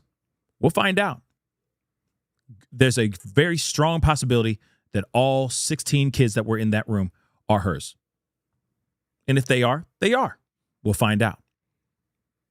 But I still want to know, why were they put in that room? Why were they put in that room to just fend for themselves? That's what I'd like to know. Anyway, guys, that is the show. I'll be back. okay? I'll be back in a little bit to cover some of this trial, or not trial, this preliminary hearing. So I'll be back for that here in just a little bit. But I got some things I got to take care of. Take a little break. Got some things to take care of. So do me a favor. Before we head out, hit that like button down below. Crush the do. Hit that reaction button if you're watching on these other platforms. If you are watching on these other platforms like Facebook, X/Twitter, Instagram, TikTok, Rumble, Twitch, Kick, I'm on all of them. So make sure you hit that follow button, okay? Hit that subscribe button right here on my YouTube channel, right here. Subscribe. Go to my second channel, The Pascal Show Clips. Subscribe over there as well. Hit that notification bell on both channels so you know whenever I go live, whenever I upload. All right? I will be back on in about maybe like an hour and a half from now to cover some of this preliminary hearing. So stay tuned. Hop on when I get on. Okay? Please and thank you. Hit that join button down below. Become a member. Check out that Patreon. And do not forget to check out PascalMerch.com. We got some really great stuff over there at PascalMerch.com. Anyway, guys, it is time to get going. I'll see you guys in just a little bit. Be good to yourselves. Be good to one another. This is the Pascal Show.